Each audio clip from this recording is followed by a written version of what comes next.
The United States and Colombia have recalled their respective top diplomats, escalating tensions amid allegations of a plot targeting Colombia's leftist president. Washington, D.C. acted first, pulling back its charge d'affaires, John McNamara, on Thursday due to what the State Department described as baseless and reprehensible statements coming from Colombia's highest leadership. State Department spokesperson Tammy Bruce made the announcement without providing further specifics. Alongside McNamara's recall, Bruce added that the United States is considering additional actions to express our serious concerns regarding the current condition of our bilateral relations, though she did not elaborate. Not long after, Colombia's President Gustavo Petro responded by recalling his top diplomat in Washington, D.C. Petro wrote on X that Ambassador Daniel Garcia Pena must return to brief us on the evolution of the bilateral agenda, including efforts to harness South America's vast clean energy potential and continue the fight against drug lords and their global financial networks.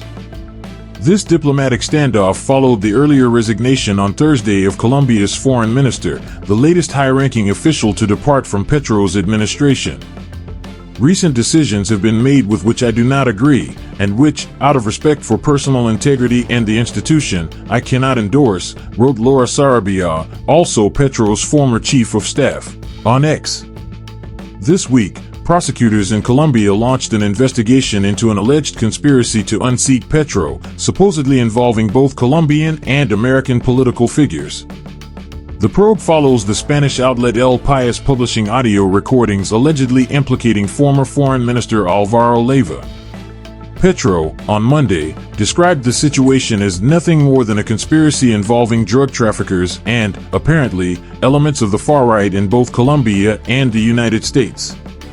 Speaking in Bogota on Thursday, Petro remarked that he did not believe U.S. Secretary of State Marco Rubio, whom he had previously linked to the supposed plot, was actually leading a coup d'état against his administration. I don't think a government facing threats from Iran and with nuclear weapons aimed at it would be entertaining a coup d'état in Colombia, Petro stated. Back in January, the United States briefly suspended its consular operations in response to Petro's refusal to allow U.S. military aircraft to deport Colombian migrants back home. Petro criticized the U.S. for treating those migrants like criminals, shackling and handcuffing them during the process. Both nations then exchanged threats over harsh trade tariffs, with proposed penalties reaching up to 50%. However, a behind-the-scenes diplomatic solution involving Colombian Air Force planes retrieving the migrants narrowly prevented a full-blown trade war. Al Jazeera's Alessandro Rampietti, reporting from Bogota, noted that the initial standoff over migrant deportation was swiftly diffused in January. The current tension, however, is deeply concerning as the outcome remains uncertain, Rampietti said. But it also signals that ties once considered stable may now be unraveling, he added. Additionally, Colombia's left-leaning government recently denied a U.S. request to extradite two rebel leaders wanted in Washington for alleged drug trafficking offenses.